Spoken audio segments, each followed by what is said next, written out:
Você citou o nome no jornal, que eu não vou nem replicar novamente para não dar ibope para esses caras, mas esses caras aí são... A gente tava falando da mídia tradicional, mas esses aí, que são a mídia que parece, no meu ponto de vista, tá? Não tô acusando ninguém, mas me dá uma impressão de que trabalha a serviço de alguma organização criminosa, por exemplo, das mídias que fazem questão de colocar em xeque todas as ocorrências que, por exemplo, grandes unidades se deparam, grandes unidades do Estado, tanto BAEP, Rota, unidades especializadas, até Força Tática, enfim.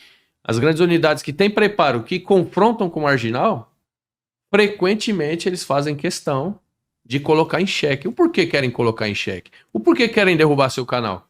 Porque aqui, por exemplo, o policial ele não tem a possibilidade de ir lá no jornal dele e dar a versão dele. O cara coloca em xeque, leva essa matéria para uma grande massa da periferia, por exemplo, tá? Influencia a cabeça dos jovens, e aí quer combater seu canal justamente para isso, para que o policial não possa sentar aqui e contar a versão dele dos fatos. Porque na mídia tradicional o policial não vai conseguir ter acesso, não vai ter espaço. E lá no jornal deles, muito menos. Então os caras falam, mano, tem alguém que tá fazendo um serviço contrário do que a gente tá fazendo, do que a gente tá tentando minar. Então assim, pô, aquele Glauber lá, meu, dá uma olhada nele lá que ele tá prejudicando a gente, pô. Ele é um cara que a gente fala pra grande massa que o policial é ruim, mas ele vem e mostra o outro lado. Ele mostra o lado humano, ele mostra que o policial tem família, que é um cidadão comum, que muitas vezes o policial saiu da periferia, na grande maioria das vezes. Então você acaba conseguindo mostrar isso aí, gerando empatia entre o público deles. Cara, interessante que tu falou é o seguinte, é um meio de comunicação que explora, então, várias ocorrências da polícia, né? Sim. Assim, cara, eles comunicarem contrário à polícia, eles até estão no direito deles de comunicar. Agora, fazer uma militância direcionada, né, contra a polícia, e aí o que acontece? Seria simples. Eu faço o meu trabalho aqui de comunicação positiva, mostrando que o policial é humano, que o policial é profissional, que o policial é técnico, que o policial tem coragem de entrar no meio do confronto ali. Sim, tem o espírito e sair do guerreiro. vitorioso, tem o espírito do guerreiro. Eles fariam a comunicação negativa. A sociedade vai escolher qual conteúdo é melhor. Aí tu olha o meu vídeo tem visualização pra cacete, um monte de comentário positivo. Aí tu entra no canal dos caras, não tem visualização. Não tem. Então, assim, tanto é que não é nem esse exemplo que tu falou, eles vão e tem uma influência ali na periferia. Nem tem. O grande dano que eles são capazes de causar... errado. Eles tentam exercer essa influência. Eles querem ter o monopólio dessa Mas influência. Sabe onde está o mal, cara? Onde que eles conseguem fazer o mal de verdade? Pegando esses vídeos e levando no Ministério Público. Sim. Em forma de denúncia. Exato. Feito isso, o Ministério Público acata aquilo ali, aí sai em todas as mídias. Então, olha só, começa num portal pequeno direcionado, que não tem audiência, não tem alcance. Sim. Aí depois sai no UOL, sai no Terra, sai na Folha de São Paulo, sai no Jornal O Dia, sai em todo mundo. Os caras conseguem uma mídia gratuita para tentar expandir mais. E é a mesma matéria, entendeu? Então, assim, com qual interesse, né, cara? E assim, o que eu acho? Se teve algum caso excessivo, era simples. Pô, ó, no minuto tal, o policial falou isso aqui, a gente ia lá, cortava aquilo ali. Sim. Agora não, pô. O podcast tem 7 horas. Tira as 7 horas do ar, o cara contou que tomou tiro, o cara contou que tem 2 filhos, que a família passou dificuldade, que ele ama a polícia, que ele tinha um sonho de voltar pra polícia. O cara contou vários dramas pessoais, familiar e várias coisas. Aí tudo isso sai do ar porque o portal lá e o Ministério Público entenderam que aquilo ali é coisa de violência. Resumindo, o transtorno que isso vai causar pra tu responder, pagar advogado e tal, pra chegar lá no final tu ganha ação, como eu disse, o juiz foi até razoável. Sim. O juiz acolheu ali e falou, ó, por enquanto não delete o vídeo, porque lá na frente isso pode trazer prejuízo financeiro pro canal e tal, não sei o que, caso a ação seja vencedora por eles e tal. Mas olha o barulho que fez. Tá em todos os portais agora. Então quem não tá aqui ouvindo a gente, quem não conhece o canal e assiste somente esses portais, essa grande mídia aí, vai ver o quê? Pô, policiais vão lá pra podcast, esses podcasts policiais estão propagando violência. Exato. E na realidade... E na realidade não é nada disso. Tu olha 7 horas de podcast, é uma interpretação deles, pô. É uma interpretação deles. Vamos lá. Voltando... Não é a interpretação dos caras, é maldade. Sim, mano. É o que eu falo pra você. Esses caras, eles militam, esses... Por exemplo, a ponto de ter cartilhas. No site dos caras tem, por exemplo, ensinando como gravar, a posição para gravar com o celular em caso de abordagem policial, já ensinando a abordar, insinuando que toda abordagem policial é violenta. Eles levam isso e já incentivam para que as pessoas comecem a enxergar a polícia como violenta. Então, assim... Na via de regra deles, a polícia sempre vai ter uma abordagem truculenta e violenta. Pô, meu irmão, se você pegar um número de abordados no estado, eu não tenho esses dados aqui, mas, meu irmão, por dia, vamos... Aí se a gente tem 40 mil ligações por dia, deve ter mais de 100 mil abordagens por dia, cara. Então, assim, e o que retorna em reclamações, o número é mínimo. E o que, de fato, a reclamação tem sentido é menor ainda. Que se confirma, se confirma, não, de fato, o policial foi violento. O policial perdeu a cabeça na abordagem e agiu de maneira não conforme os manuais, não conforme deveria. Vou te dar um exemplo, Nante. Te interrompi não, né? Não, tranquilo. Te dar um exemplo. Essa situação aí da saidinha, né? Sim. Essa mídia toda aí, cara, esse conjunto de comunicação em massa, né? A mídia tradicional que a gente fala, e o governo, e todos esses institutos aí, essas ONGs e tal, todo mundo militou favorável a continuar a saidinha no argumento que somente 5% dos presos não retornavam para os presídios, certo? Então, na cabeça deles existe uma lógica, eles aceitam um percentual mínimo como razoável, certo? Beleza. Sim. Eles aceitam isso. Partindo dessa premissa, se você for pegar nas abordagens policiais, nas ocorrências policiais, quantos % tem de excesso da polícia? É mínimo. Porque se esse número for em torno de 1, 2%, 3, 4, 5%, eles deveriam militar favorável à ação da polícia, entendendo que é razoável. Por que eles acham razoável o preso? 5% da população carcerária. Volta... Exatamente. Boa, paralelo, muito bem. Não é isso? Muito bem colocado. É isso mesmo. Então, assim, se eles acham razoável que 5% vão pra rua podendo cometer crime e não retornar, porque é o seguinte, se o cara não retornou, irmão, boa intenção ele não tem. Exato. Ele não quer respeitar o Estado. Exato. Ele não quer respeitar a pena dele. Se ele decidiu em não voltar, uma chance provável dele continuar na criminalidade... é grande. É grande. Se ele já desrespeitou as regras ali... Não é? Ele não vai respeitar nenhuma. Se eu quero ser trabalhador ressocializado, eu fui preso, fui pra rua, voltei, espero o meu tempo pra eu viver minha vida digna. Agora, se eu vou viver fugido, é porque eu tô na margem. E já não vai... O cara corrido, né, mano? Na linguagem nossa aqui. O cara corrido, ele vai arrumar trampa onde? Ele vai...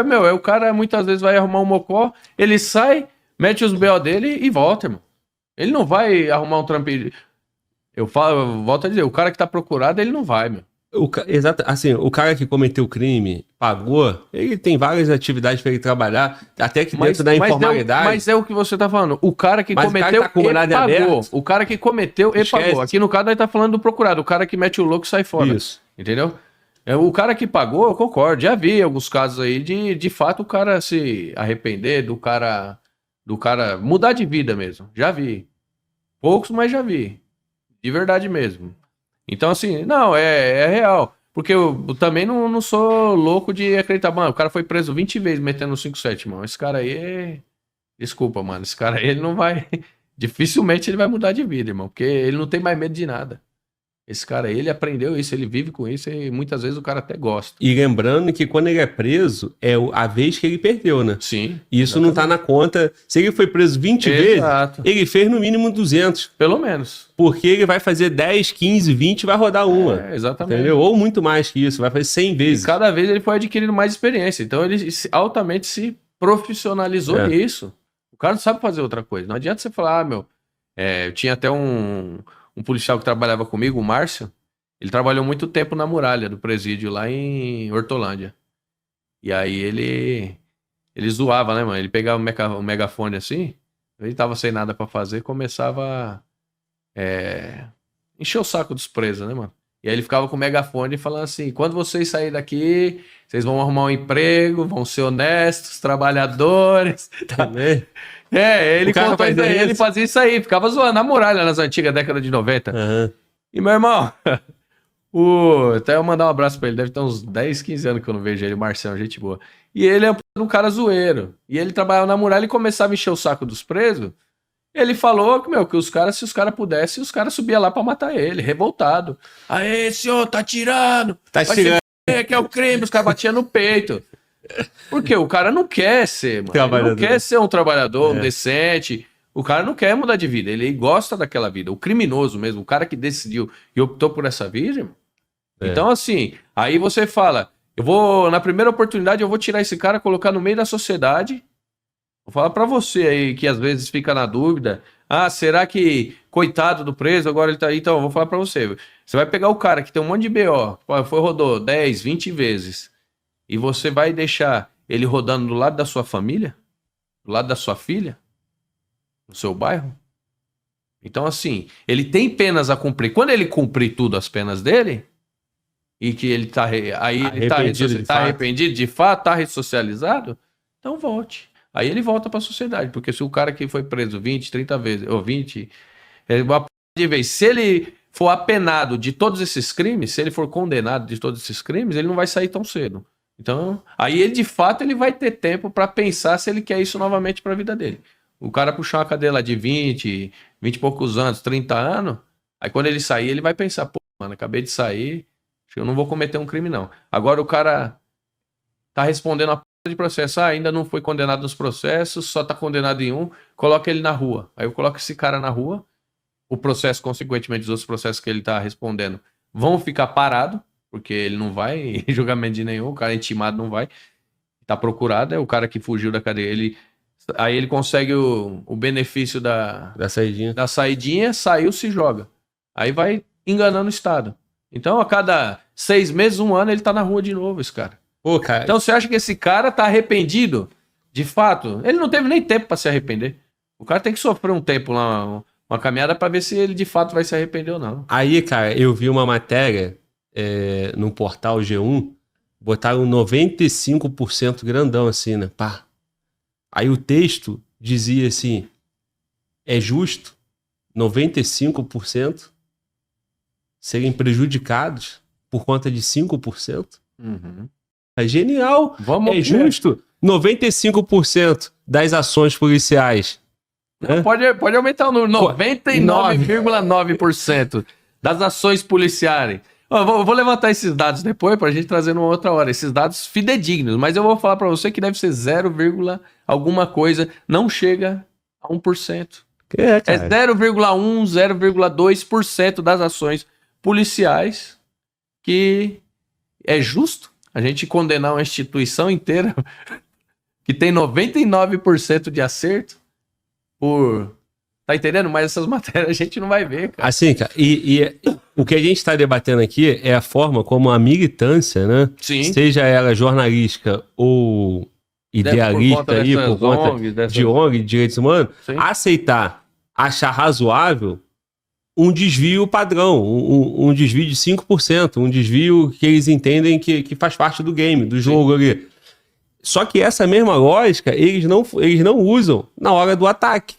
Da hora do ataque contra a polícia. Então, pô, é só pegar o número de abordagem, número que atende a ocorrência e número de alteração, né, nas ocorrêncis. Sim. E aí faz uma média, faz uma estatística. E aí eles usam o mesmo bom senso e para de ficar o tempo todo batendo na imagem da polícia. Tem tanto problema que eles poderiam estar fazendo a favor do policial homem, do policial honrado. Sim. E tanta injustiça por falta de estrutura, por policial trabalhar dentro de um batalhão, viatura toda ferrada, descanso, o policial não ter condições de trabalho, sim, o policial que tá na sacanagem. Eu falei isso, cara. Cadê aquele jornalismo investigativo que pega, através de uma denúncia, pô, um esquema de corrupção, Sim. um esquema de desmonte de carro, Que de deve cortar ser carro. combatido. Um monte Deve de ser coisa que combatido. tem aí na sacanagem Sim. e tem elementos da polícia envolvidos. Cadê as pessoas batendo nisso? O que a gente tá falando aqui, cara, eu não tô desconsiderando se a polícia erra 1%, esse 1% tem um cidadão ali honesto, de bem, que sofreu, né? Sim, não. Não devemos. É que a gente fez um paralelo entre. Paralelo à lógica deles.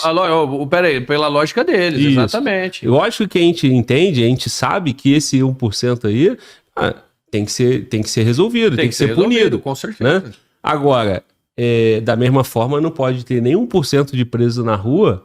Exato. Que tá solto em aberto. O cara saiu, não voltou, e aí nós vamos correr esse risco de deixar esse cara no leito da sociedade para conviver, igual eu falei, com seus familiares, seus filhos, pro cara invadir sua casa, meter a arma na cara das crianças. Nós vamos correr esse risco de deixar ele na mão do cidadão de bem, para o cidadão de bem na mão desse tipo de pessoa? Não podemos correr. E por que tem interesse, né, cara, nessa causa, né? Sim.